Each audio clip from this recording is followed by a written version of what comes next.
Welcome to the doctor's surgery. A chance for all my social media followers to ask the doctor questions. Anything you want. Doesn't have to be health orientated. Could be about my hair, my beautiful looks, my family, my football career. I knew he was going to say that.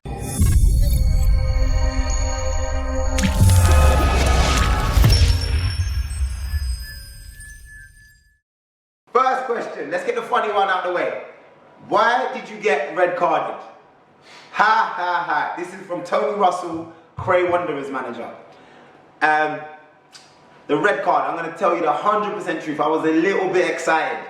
I'm very childish, I'm very immature. So when something comes about and I really love doing it, I get excited. I needed to pee.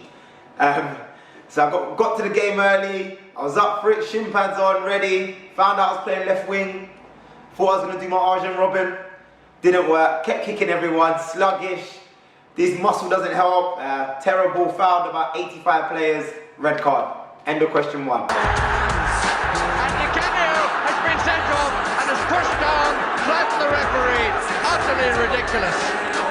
Why do you think being healthy and fit is so important? Good question. I think being fit and healthy. So I have never really promoted fitness as a priority. Fitness is a reward of sustained health, in my opinion. I promote health though. Health is so important because it is relative to everything. Anything you want to be successful at, whether it be financial, whether it be your relationship, parenthood, I think health is the lies at the core of it because it allows you to do things better, it allows you to think better, allows you to move better, it just allows a better lifestyle. So health is related to everything. That's question two. Question three. Does your childhood determine how you grow as an adult? That is from Surrey Fitness, a good friend of mine. He has his own gym in Mitcham. Does your childhood determine how you grow as an adult? 100%. 100%. I am a big fan of the law of attraction. I'm a big fan of the universe, and I know the effects. The smallest pebble in the sea causes a ripple, without getting to Plato and you lot. But yeah, I do think it determines how you are as an adult, but it's entirely up to you how it defines you. So me, I came from a troubled background, and I decided to use it as motivation, and I became the doctor. So it does determine, but it's up to you. Next question. What is the doc's biggest fear and why? Danny Allen, another good friend of mine, owns Gravity 7, a great marketing company, yeah. Check them out. Not a company, a company. Have a look at them. My biggest fear is going backwards. I was thinking about it. I saw this question the other day. I don't want to give up. I don't want to be that same guy I was before.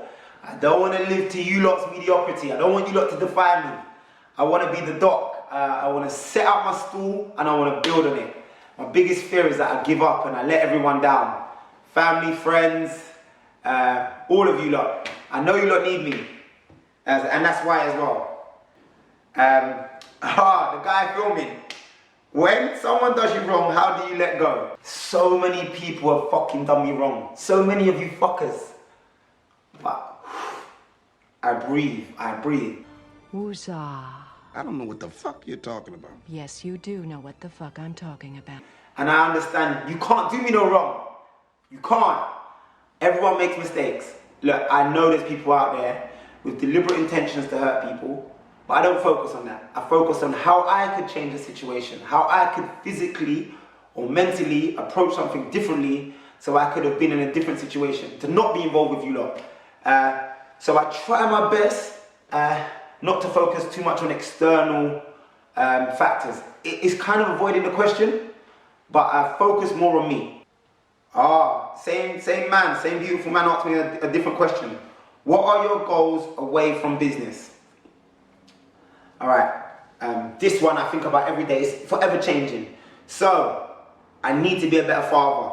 Sky crew, Bubba on the way. I've let you down sometimes.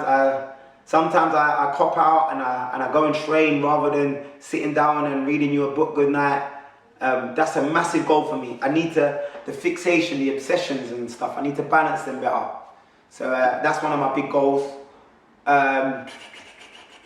Vicky, I need to offer Vicky a better partner sometimes, so that sits hand in hand with that. It's a massive goal. But the biggest thing I could think of was being at better balance with myself. Not so much at war with my actions and my thought process and my actions. I need them to sit better. So finding better balance within me. That's one of my biggest goals, and I think that comes from clarity, finding my own mission statement, looking at my own core values, all of those kind of things. So that's one of my big goals, to consistently be driving towards who I want to be and not battling. If you were looking at financial goals and stuff, I haven't really got a financial goal and stuff like that, and no, so I'm going to look to though. This is a big question. Sam, she was on our podcast the other day. She said, what's your ultimate aspirations? I had to Google the word. Because I thought I knew what it meant. I'm going to Google it again, actually. Let me just Google it quickly, because I've Googled it. I don't know if I typed in inspirations. Aspirations. Googled a hope or ambition of achieving something. Yeah, I was right. So my ultimate aspirations would be to change the world. I want to impact, whichever word. I want to affect people. So, and for the better. I haven't yet got the clarity to give you the definition of how, but I want to add value to this earth.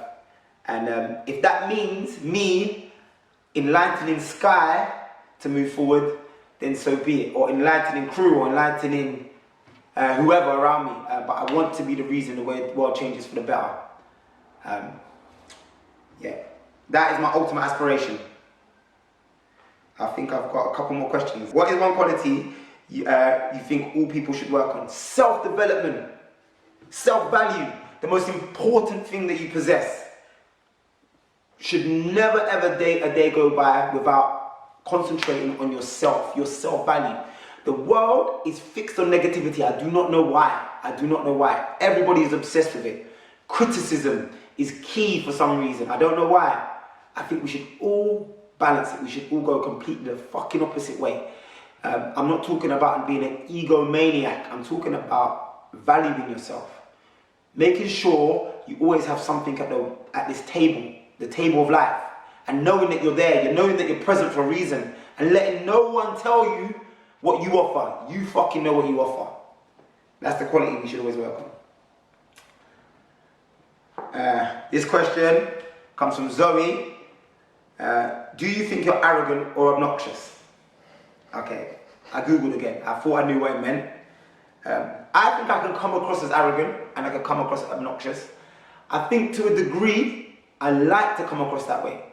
But I think I'm doing it for the benefit of the people around me. I'm trying to impose confidence. So I don't try to belittle people. I'm trying to show people, look, we fucking rock. We rock. Stop waiting for people to tell you that you're cool. So I'm trying to do it in that way. Yes, I do come across as maybe sometimes overwhelming, but it's deliberate. I'm trying to show you people, look, we don't need the Ferrari to be cool. The Doc's cool. She's asking me this question, you know why? Because I've got my face on everything. I've got hustle fuel, I've got bottles, I've got fucking t-shirts, I've got everything. Sorry man, I love myself man. The Doc backs himself. So if you call it arrogant, then so be it. Did becoming a father make you a better man? Did becoming a father make me a better man? Infinitely. Wow. But do you know what? The first part of becoming a father, I was an absolute waste man. I've told you this already. I thought, because I was playing football at the time, I thought that capital was, yes, now I get to show what money can do to the absolute fucking terrible. I was awful. Vicky, I apologise. I've apologised on camera before. I apologise. That first 10 months, year, whatever, I was just doing the cliche. But it hit home, man. It changed me profoundly, man. I sit here today, fucking thankful, so grateful of them, of having my children. The responsibility of loving someone more than you love yourself. It sounds so cliche.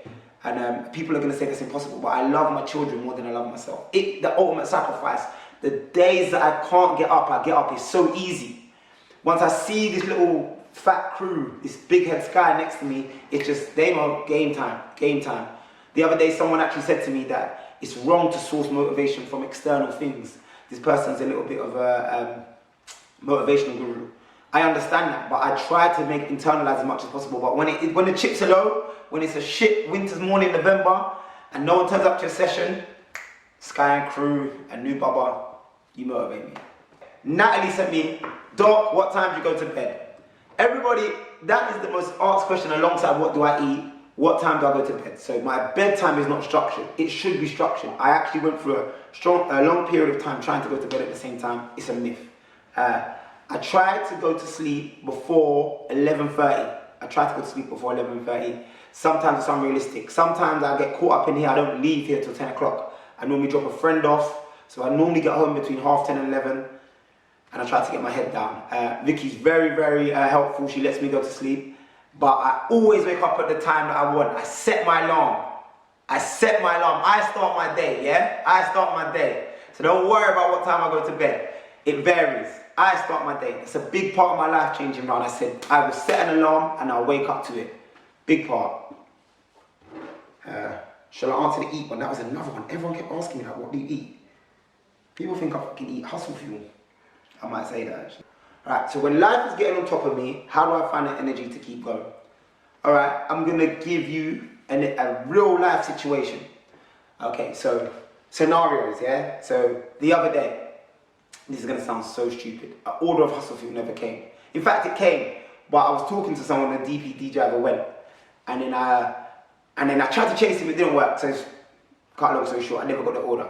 Then I came back, and as soon as I came back, I was about to eat, I dropped my plate on the floor. This is going to sound so stupid. The next thing that happened is my client cancelled. 3 things in a row. I was playing victim from the next 3 hours playing victim. But I didn't stop there. It developed into the next day. Do you understand what I'm saying? I created a rut. You see that rut that occurred? I felt a bit low. Like I'm like, oh, why am I even doing PT in the garage anyway? Oh, why am I even doing hustle food? Like it doesn't even make no money. Started feeling low. But what I have done, I've put triggers in place. It's religion for me now. I read every day. I don't know, my book's not even here. I read every single day, regardless of how I feel. That's one of my triggers.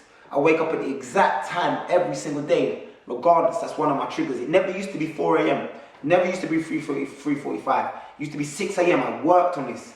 I get influence from positive people, whether it be YouTube, whether it be friends. I actively contact someone every day who can influence me positively. These triggers, it sounds so crazy, do the opposite to the bag of crisps that you fucking pick up when you're about to sit down. Or that negative friend. Friends are fuckers. Listen to me, 100%, fuck friends off. Fuck friends off, get some new friends. Sound like a rap song. Get some new friends and love them and meet them and talk positive. Stop talking to people that promote negativity. And that's how I balance it. You know why? Because it's contagious. When you sit at home and you sit on it and you go on your phone and you read that negative message from your friend and then you eat that fucking Nutella sandwich, it's the start of a long month. So that's what I do. I balance it, man. And I summons my boys. I summons them dark times and my boys and stuff, and I use that motivation, internalize. Doctor's surgery. You got a piece of the doc. How amazing is that? Listen, next time, more questions. Just lay off the relationship questions, man. Vicky's gonna give me a hassle. Ask me anything, man. Thanks for having me.